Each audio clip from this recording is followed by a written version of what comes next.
Hello friends, welcome back. This is part 4 of the lecture from the chapter The Rise of Nationalism in Europe. In the last chapter, we saw that the conservatives were beginning to consolidate their power after defeating Napoleon and signing the Treaty of Vienna of 1815.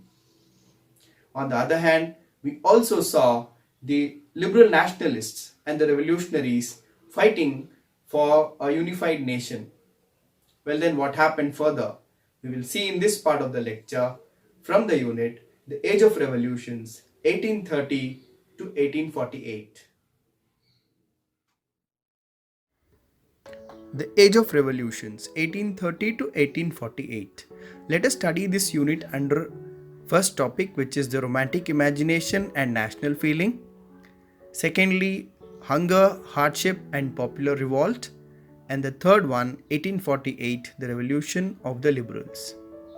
So let's look at the first topic, which is the romantic imagination and national feeling.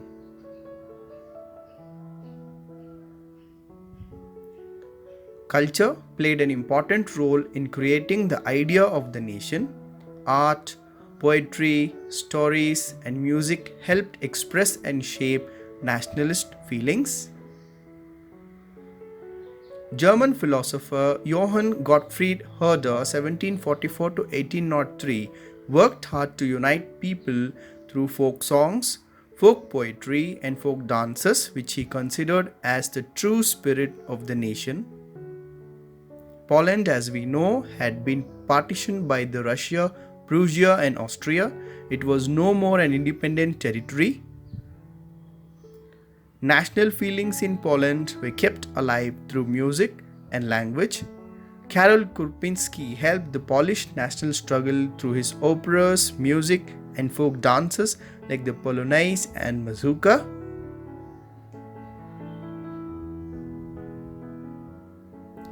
Let's also understand the role of language in developing nationalist sentiments.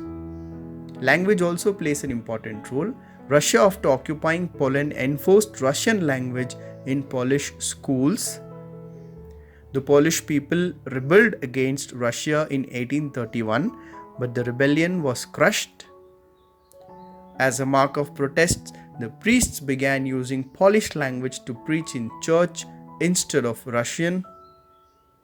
As a result, a large number of priests and bishops were put in jail as a punishment for their refusal to preach in Russian. Polish language here became a symbol of resistance against the Russian atrocities.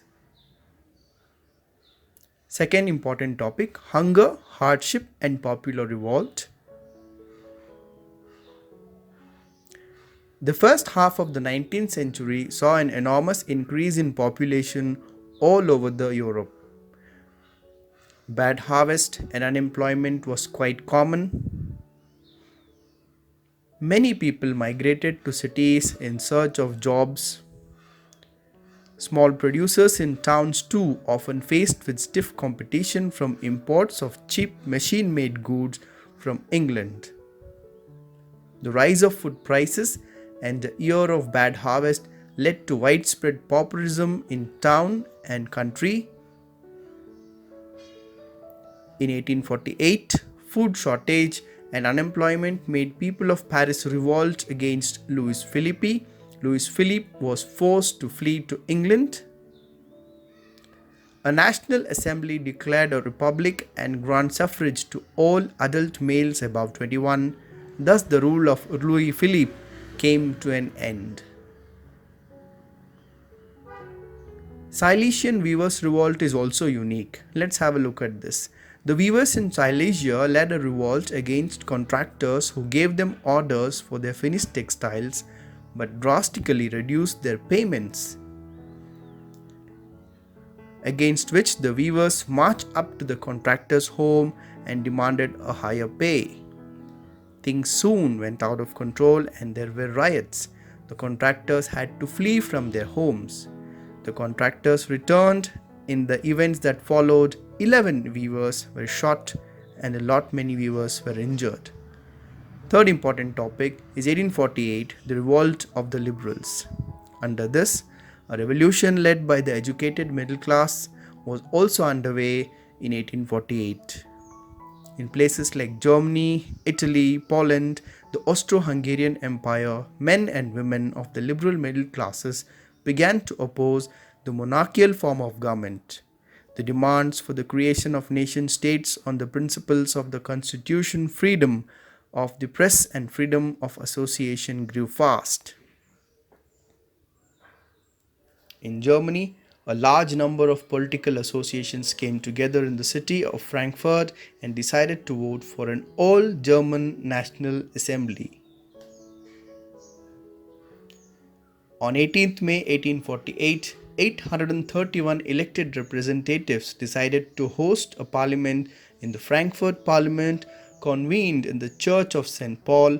They drafted a constitution for a German nation to be headed by a monarch, Frederick William IV, King of Prussia.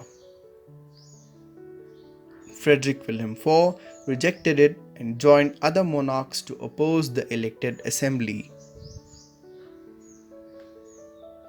Monarchs were beginning to realize that the revolutions were gaining popularity and monarchy could not survive for long.